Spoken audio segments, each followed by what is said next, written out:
ತಾಯಿ ಶಾರದೆ ಲೋಕ ಪೂಜಿತೆ ಜ್ಞಾನದಾತೆ ನಮೋಸ್ತುತೆ. ತಾಯಿ ಶಾರದೆ ಅಂತ ನೆನೆಸ್ಕೊಂಡಿದ ತಕ್ಷಣ ನಮಗೆಲ್ರಿಗೂ ಜ್ಞಾಪಕ ಬರೋದು ನಮ್ಮ ನೆಚ್ಚಿನ PB ಶ್ರೀನಿವಾಸ್ರವರ ಕಂಠದಲ್ಲಿ ಬೆಟ್ಟದ ಹೂ ಚಿತ್ರದ ಈ ಗಾಯನ. ನಿಮ್ಮೆಲ್ಲರ ಫೇವ್ರೆಟ್, ನಮ್ಮ ಪ್ರೀತಿಯ ಅಪ್ಪು ಬಾಲನಟನಾಗಿ ನಟಿಸಿರುವಂಥ ಈ ಚಿತ್ರದ ಹಾಡು ಅಲ್ವಾ. ಆದರೆ ಈಗಿನ ಕಾಲದ ಶಾರದೆ ಸಾಂಗ್ಸಲ್ಲಿ, ಲೇಟೆಸ್ಟ್ ಸಾಂಗ್ಸಲ್ಲಿ one of my favourite Vasuki Vaibhav ಅವರು ರಚಿಸಿರುವಂಥದ್ದು ಹೇ ಶಾರದೆ ದಯ ಪಾಲಿಸು ಈ ಬಾಳನು ಬೆಳಕಾಗಿಸು, ಹೇ ಶಾರದೆ ದಯ ಪಾಲಿಸು.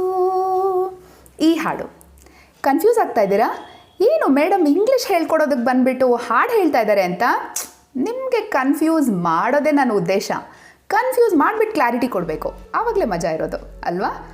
Well, this song is my inspiration. ಈಗಷ್ಟೇ ಈ ಹಾಡು ಕೇಳಿಸ್ಕೊಂಡು ಬರ್ತಾ ಇದ್ದೀನಿ. I got inspired and I thought let me share it with all of you ಅಂತ. ಎಷ್ಟು ಚೆನ್ನಾಗಿದೆ ಅಲ್ವಾ. ತಾಯಿ ಶಾರದೆನ ನೆನೆಸ್ಕೊಂಡು let us begin today's class. And before we begin, please subscribe ಮಾಡಿರಿ ನಮ್ಮ ಚಾನಲ್ಗೆ. ಐ ನೋ ಎಲ್ಲರೂ ಮಾಡಿದ್ದೀರಾ, ಕಲ್ತ್ಕೊಳ್ಳೋದಕ್ಕೆ ಸೋಂಬೇರ್ತನ ಇರ್ಬೋದು. ಸಬ್ಸ್ಕ್ರೈಬ್ ಬಟನ್ ಕ್ಲಿಕ್ ಮಾಡೋದಕ್ಕೂ ಸೋಂಬೇರ್ತನ. Hit on the bell icon, you will get so many updates. ಇದೇ ಥರ ನಾನು ವಿಡಿಯೋ ಮಾಡೋದಕ್ಕೆ ನೀವು ನನಗೆ ಇನ್ಸ್ಪೈರ್ ಮಾಡಬೇಕು ಅಂದರೆ ಬೆಲ್ ಐಕಾನ್ನ ಹಿಟ್ ಮಾಡಬೇಕು. ಓಕೆ, ಇದೇ ಥರ ನೀವು ಇಂಗ್ಲೀಷ್ ಕಲಿಯುವಿಕೆನಲ್ಲಿ ಎಷ್ಟೊಂದು ಕನ್ಫ್ಯೂಷನ್ಸ್ ಇರುತ್ತೆ. ಯಾವ ಪದಾನ ಯಾವ ಸಂದರ್ಭದಲ್ಲಿ ಹೇಗೆ ಬಳಸಬೇಕು ಅಂತ ಅಲ್ವಾ. ನಾನಿವತ್ತು 3 ಸಿಂಪಲ್ ವರ್ಬ್ಸ್, ಕ್ರಿಯಾಪದಗಳನ್ನು ತಗೊಂಡು ನಿಮ್ಮ ಕನ್ಫ್ಯೂಷನ್ನ ದೂರ ಮಾಡೋಣ ಅಂತಿದ್ದೀನಿ. ಸಿಂಪಲ್ ವರ್ಬ್ಸ್, ಸಿಂಪಲ್ ಪದಗಳು. For example, to begin with first ಪದ ಗೋ. ಗೋ ಅನ್ನೋ ಸಿಂಪಲ್ ಪದ. ಗೋ ಅಂದರೆ ಏನು? ಹೋಗು ಅಂತ.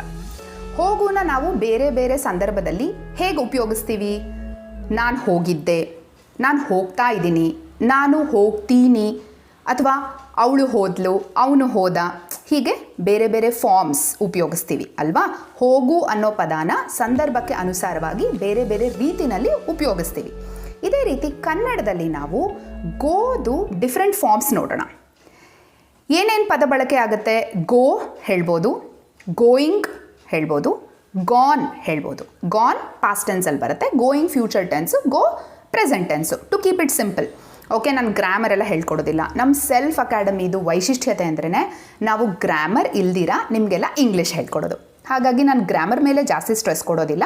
ಅಫ್ಕೋರ್ಸ್ ರಿಟರ್ನ್ ಇಂಗ್ಲೀಷ್ನಲ್ಲಿ ಗ್ರಾಮರ್ ತುಂಬ ಇಂಪಾರ್ಟೆಂಟ್ ಬರುತ್ತೆ, ಆದರೆ ಸ್ಪೋಕನ್ ಇಂಗ್ಲೀಷ್ನಲ್ಲಿ ಫ್ಲೂಯೆನ್ಸಿ ಡೆವಲಪ್ ಮಾಡ್ಕೊಳ್ಳೋದಕ್ಕೆ ಗ್ರಾಮರ್ ಇಲ್ದಿರ ಕೂಡ ನೀವು ಕಲಿಬಹುದು. ಇಲ್ಲಿ ನಾವು past tense, present tense, future tense ಅಥವಾ ಪ್ರೋಗ್ರೆಸಿವ್ ಟೆನ್ಸ್ ಇದ್ರ ಬಗ್ಗೆ ಎಲ್ಲ ತಲೆ ಕೆಡಿಸ್ಕೊಳ್ಳೋದು ಬೇಡ.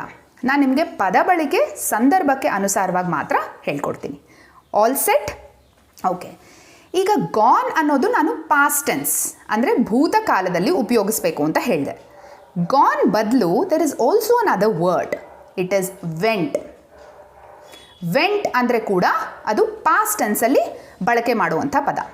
ಫಾರ್ ಎಕ್ಸಾಂಪಲ್, ಕೆಲವ್ರಿಗೆ ಕನ್ಫ್ಯೂಷನ್ ಇರುತ್ತೆ. I gone there yesterday, she gone there to that place ಅಂತ ಹೇಳುವಂಥ ಅಭ್ಯಾಸ ಇರುತ್ತೆ. ಇದು ತಪ್ಪು, ಹೀಗೆ ಉಪಯೋಗಿಸಬಾರ್ದು. This is wrong. And let me tell you, ನಿಮಗೆ ಯಾರೂ ಸರಿಯಾದ ಒಂದು ಸೆಂಟೆನ್ಸ್ ಸ್ಟ್ರಕ್ಚರಿಂಗ್ ಹೇಳ್ಕೊಡ್ದಿರ ಇರೋದ್ರಿಂದ ನೀವು ಆ ತಪ್ಪನ್ನು ಮಾಡ್ತಾ ಇದ್ದೀರಾ ಅಲ್ವಾ. And there is absolutely nothing wrong in making mistakes. Please make mistakes. ನೀವು ತಪ್ಪುಗಳನ್ನು ಮಾಡ್ತಾ ಇದ್ರೇ ಸರಿಯಾಗಿ ಹೇಗೆ ನಡಿಬೇಕು, ಸರಿಯಾಗಿ ಹೇಗೆ ಮಾತಾಡಬೇಕು ಅಂತ ಕಲಿತೀರಾ ಅಲ್ವಾ. ಎಡವಿದ್ರೇ ಸರಿಯಾಗಿ ನಡೆಯೋದನ್ನು ಕಲಿಯೋದಕ್ಕಾಗೋದು. So please make mistakes. Do not be scared to make mistakes. I keep telling this again and again. Okay, ಎಲ್ಲಿ ತಪ್ಪು ಮಾಡಿಬಿಡ್ತೀನೋ ಅನ್ನೋ ಭಯಾನ ಇಟ್ಕೊಂಡು ಮಾತಾಡೋದಕ್ಕೆ ಹೋಗಬೇಡಿ. ತಪ್ಪು ಮಾಡಿದ್ರೂ ಪರವಾಗಿಲ್ಲ, ಸರಿಯಾಗಿ ಕಲಿತೀನಿ ಅನ್ನೋ ಆತ್ಮವಿಶ್ವಾಸ ಇರಲಿ. So I gone yesterday, she gone yesterday ಅಂತ ಬಳಸಬಾರ್ದು. ಆ ಜಾಗದಲ್ಲಿ ನೀವು ವೆಂಟ್ ಹೇಳಬೇಕು. ಶಿ ವೆಂಟ್ ದೇರ್ ಎಸ್ಟರ್ಡೇ, ಅವಳು ಅಲ್ಲಿಗೆ ಹೋಗಿದ್ಲು. ಐ ವೆಂಟ್ ದೇರ್ ಎಸ್ಟರ್ಡೇ, ನಾನು ಅಲ್ಲಿಗೆ ಹೋಗಿದ್ದೆ. ಹಿ ವೆಂಟ್ ದೇರ್ ಎಸ್ಟರ್ಡೇ, ಅವನು ಅಲ್ಲಿಗೆ ಹೋಗಿದ್ದ. ಓಕೆ, ವೆಂಟ್ ಅಂತ ಹೇಳ್ಬೋದು. ನೀವು ಫಾರ್ ಎಕ್ಸಾಂಪಲ್ ಗಾನ್ ಅಂತಲೇ ಉಪಯೋಗಿಸ್ಬೇಕು ಅಂತಿದ್ರೆ ಅದರ ಜೊತೆ you have to use an auxiliary verb. ಅಂದರೆ ಹ್ಯಾಡ್ ಅಥವಾ ಹ್ಯಾಸ್ ಅಥವಾ ಹ್ಯಾವ್ ಇದನ್ನು ಆಕ್ಸಿಲರಿ ವರ್ಬ್ಸ್ ಅಂತ ಹೇಳ್ತಾರೆ. ಎನಿವೇಸ್ ಹೆಸರು ಬಗ್ಗೆ ನೀವು ತಲೆ ಕೆಡಿಸ್ಕೊಳ್ಬೇಡಿ. ಹ್ಯಾಸ್ ಹ್ಯಾವ್ ಹ್ಯಾಡ್ ಬಂದಾಗ ಮಾತ್ರ ನೀವು ಗಾನ್ ಉಪಯೋಗಿಸ್ಬಹುದು.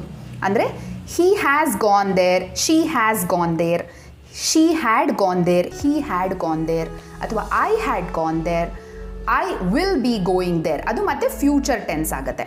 ಬಟ್ ಗಾನ್ ಉಪಯೋಗಿಸ್ಬೇಕು ಅಂದರೆ ನೀವು ಹ್ಯಾಸ್ ಹ್ಯಾಡ್ನ ಜೊತೆಗೆ ಉಪಯೋಗಿಸ್ಬೇಕು. ಅದು ಇಲ್ದಿರ ಬಳಸಬೇಕು ಅಂದರೆ ವೆಂಟ್ ಅನ್ನಬೇಕು ಪಾಸ್ಟ್ ಟೆನ್ಸಲ್ಲಿ. ಓಕೆನಾ? Confusion clear? If you want to use ನೆನ್ನೆ ಹೋಗಿದ್ದೆ, ಅವಳು ನೆನ್ನೆ ಹೋಗಿದ್ಲು, ಅವ್ನು ನೆನ್ನೆ ಹೋಗಿದ್ದ, ಅಥವಾ ಅವ್ರು ನೆನ್ನೆ ಹೋಗಿದ್ರು, then you have to say they went yesterday, he went yesterday. Okay? ಆದರೆ ಹ್ಯಾಡ್ ಅಥವಾ ಹ್ಯಾಸ್ ಯೂಸ್ ಮಾಡಿದಾಗ ನೀವು ಗಾನ್ ಹೇಳ್ಬೋದು.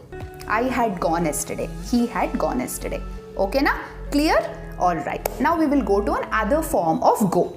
ಅಂದರೆ ಗೋಯಿಂಗ್. ಗೋಯಿಂಗ್ಗೆ ನಾವು ವಿಲ್ ಬಿ ಆ್ಯಡ್ ಮಾಡ್ಬೋದು. ಅಂದರೆ ಭವಿಷ್ಯದ ಕಾಲದಲ್ಲಿ ಫ್ಯೂಚರ್ ಟೆನ್ಸಲ್ಲಿ ಮಾತಾಡೋದಕ್ಕೆ I will be going there, she will be going there, he will be going there, they will be going there. Okay? ಅವನು ಅಲ್ಲಿಗೆ ಹೋಗ್ತಾನೆ, ಅವಳು ಅಲ್ಲಿಗೆ ಹೋಗ್ತಾಳೆ, ನಾನು ಅಲ್ಲಿಗೆ ಹೋಗ್ತೀನಿ. Okay? So will be going ಉಪಯೋಗಿಸಬಹುದು. Again let me tell you ಸ್ನೇಹಿತರೆ, ಐ ಗೋಯಿಂಗ್ ದೇರ್ ಟುಮಾರೋ ಹೇಳಬಾರ್ದು. Okay? Or he going there tomorrow, ಬರೀ ಗೋಯಿಂಗ್ನ ಬಳಸಬಾರ್ದು, ವಿಲ್ ಬಿನ ಅಟ್ಯಾಚ್ ಮಾಡಬೇಕು. Okay? So can you all practice with me?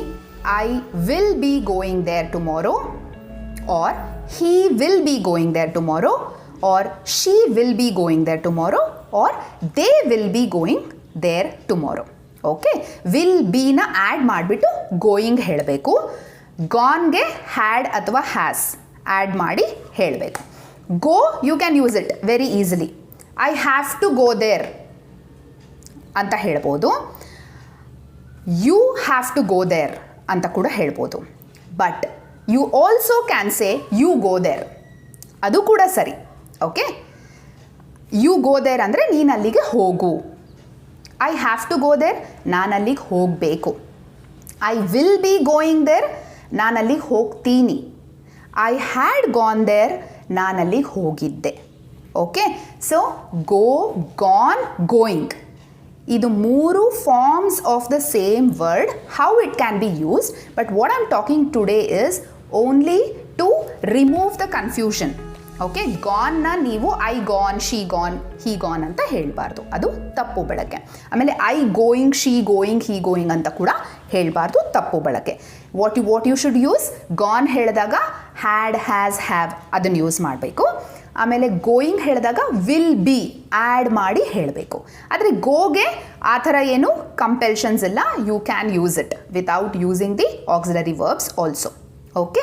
ನಾವು let's take another word. Come. Come ಅಂದರೆ ಬಾ ಅಂತ.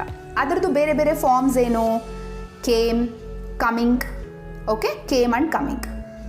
ಹಿ came yesterday, she came yesterday, they came yesterday. Perfectly right. Okay? ಭೂತಕಾಲದಲ್ಲಿ ಕೇಮ್ ಅಂತ ಉಪಯೋಗಿಸ್ತೀವಿ, ಬಂದ್ರು ಅಂತ. Next, can you come here, ನೀನು ಇಲ್ಲಿಗೆ ಬರ್ತೀಯಾ? Will you come here? Present ಟೆನ್ಸಲ್ಲಿ ಕಮ್, ವರ್ತಮಾನ ಕಾಲದಲ್ಲಿ ಕಮ್ ಅಂತ ಉಪಯೋಗಿಸ್ತೀವಿ. ಕಮಿಂಗ್ ಅಂತಂದರೆ I will be coming tomorrow. ಆಗಲೇ ಗೋಯಿಂಗಿಗೆ ಹೇಳಿದ್ನಲ್ಲ ವಿಲ್ ಬಿ, ಅದನ್ನೇ ಇಲ್ಲೂ ಆ್ಯಡ್ ಮಾಡಿ. Okay? I will be coming there tomorrow, she will be coming tomorrow, they will be coming tomorrow. Will be add ಮಾಡಬೇಕು ನೀವು ಕಮಿಂಗ್ನ ಫ್ಯೂಚರ್ ಟೆನ್ಸಲ್ಲಿ ಉಪಯೋಗಿಸುವಾಗ. Okay? Came is past tense, come is present tense, ಕಮಿಂಗ್ಗೆ future tense, ಅದಕ್ಕೆ will be add ಮಾಡ್ತಾ. ಈಗ ಇನ್ನೊಂದು ಎಕ್ಸಾಂಪಲ್ನ ತಗೊಳ್ಳೋಣ ಈ ಎಪಿಸೋಡ್ನಲ್ಲಿ. ರೀಡ್. ರೀಡ್ ಅಂದರೆ ಏನು? ಓದೋದು. ರೀಡ್ ಸೇಮ್ ಸ್ಪೆಲ್ಲಿಂಗ್ ಇದ್ದರೂ ಕೂಡ ಪಾಸ್ಟ್ ಟೆನ್ಸಲ್ಲಿ ಅಂದರೆ ಭೂತಕಾಲದಲ್ಲಿ ನಾವು ಅದನ್ನು ರೆಡ್ ಅಂತ ಓದ್ತೀವಿ. I read that book during my school days. Okay?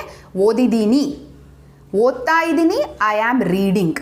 Read, read, reading. Okay? I will be reading ಅಂದರೆ ಫ್ಯೂಚರ್ ಟೆನ್ಸ್, ನಾನು ಓದ್ತೀನಿ. ಓದ್ತಾ ಇದ್ದೀನಿ, ಓದ್ತೀನಿ, ಓದಿದ್ದೀನಿ. ಓಕೆ? 3 different forms. ಓದಿದ್ದೀನಿ, I have already read or I have read. ಓದ್ತಾ ಇದ್ದೀನಿ, ಐ ಆಮ್ ರೀಡಿಂಗ್. ಓಕೆ? ಓದ್ತೀನಿ, I will be reading. Read it now, ಅದು ಕೂಡ ಪ್ರೆಸೆಂಟ್ ಟೆನ್ಸ್. ರೀಡ್ನ ನಾವು ಪ್ರೆಸೆಂಟ್ ಟೆನ್ಸಲ್ಲಿ ಬಳಸ್ತೀವಿ, ರೆಡ್ನ ಪಾಸ್ಟ್ ಟೆನ್ಸಲ್ಲಿ ಬಳಸ್ತೀವಿ. ದೋ ಅದು ಪದದ ಸ್ಪೆಲ್ಲಿಂಗ್ ಸೇಮ್ ಇದ್ದರೂ ಕೂಡ ಅದರ ಉಚ್ಚಾರಣೆ ನಾವು ರೆಡ್, READ, ರೆಡ್ ಅಂತ ಹೇಳ್ತೀವಿ ಭೂತಕಾಲದಲ್ಲಿದ್ದಾಗ. Reading can be used in future tense, ಭವಿಷ್ಯದ ಕಾಲದಲ್ಲಿ ಹೇಳ್ತೀವಿ. ಓಕೆ, ಸೊ ನಾವು ಒಂದು ಪದನ ತಗೊಂಡು ಅದರದ್ದು ಡಿಫ್ರೆಂಟ್ ಫಾರ್ಮ್ಸ್ನ ಅರ್ಥ ಮಾಡ್ಕೊಳ್ಳೋಣ. ಏನೇನು ರೂಪಾಂತರಗಳಿದೆ ಆ ಪದದ್ದು. ರೀಡ್ದು ಏನಂತ ಅರ್ಥ ಮಾಡ್ಕೊಂಡ್ವಿ, ರೆಡ್ ಮತ್ತು ರೀಡಿಂಗ್. ಗೋದು ಗಾನ್ ಮತ್ತು ಗೋಯಿಂಗ್. ಓಕೆ, ಸೊ ಕಮ್ದು ಕೇಮ್ ಮತ್ತು ಕಮಿಂಗ್. ಹಾಗೆ ಒಂದೊಂದೇ ಸ್ಮಾಲ್ ಸಿಂಪಲ್ ವರ್ಬ್ಸ್, ಕ್ರಿಯಾಪದಗಳನ್ನು ತಗೊಂಡು ನಾವು ಅದರದ್ದು ಫಾರ್ಮ್ಸ್ ಇನ್ ಡಿಫ್ರೆಂಟ್ ಟೆನ್ಸಸ್ಸಲ್ಲಿ ಅರ್ಥ ಮಾಡ್ಕೊಳ್ತಾ ಹೋದರೆ ಅದನ್ನು ನಾವು ವಾಕ್ಯ ರಚನೆ ಮಾಡೋದಕ್ಕೆ ತುಂಬ ಸುಲಭ ಆಗುತ್ತೆ, ಅದನ್ನು ವಾಕ್ಯದಲ್ಲಿ ಬಳಸ್ಕೊಳ್ಳೋದಕ್ಕೆ ತುಂಬ ಈಸಿ ಆಗುತ್ತೆ. So we have looked at 3 examples today. The first one is go, second one is come, and the third one is read. Okay, ಈ ಥರ ಸಿಂಪಲ್ ಪದಗಳನ್ನು ಕಲ್ತ್ಕೊಂಡು ನಾವು ಸೆಂಟೆನ್ಸ್ ಸ್ಟ್ರಕ್ಚರಿಂಗು ಹೇಗೆ ಕರೆಕ್ಟಾಗಿ ಮಾಡಬೇಕು ಅನ್ನೋದನ್ನು ತಿಳ್ಕೊಳ್ಳೋಣ. Okay, do not have any confusion and do not be scared to make mistakes. Okay, see you in my next episode. Till then, keep practicing, and if you haven't subscribe now. ಇದ್ರ ಮೇಲೆ ನಿಮ್ಗೆ ಏನೇ queries ಇದ್ರೂ ನಮ್ಮ ಅಕಾಡೆಮಿನಲ್ಲಿ join ಆಗಬೇಕು, ಇನ್ನು English ಚೆನ್ನಾಗಿ ಕಲಿಬೇಕು, ನಾನು ಕೋರ್ಸ್ನ ಕಂಪ್ಲೀಟ್ ಮಾಡ್ಕೋಬೇಕು ಅಂತ ಇಷ್ಟ ಇದ್ದರೆ you can always WhatsApp me on 7019164449. ನಾನು ನಿಮ್ಮ Shilpa Srinivas, English guide, coach and mentor. I am always here to help you. Take care, bye, Jai Karnataka.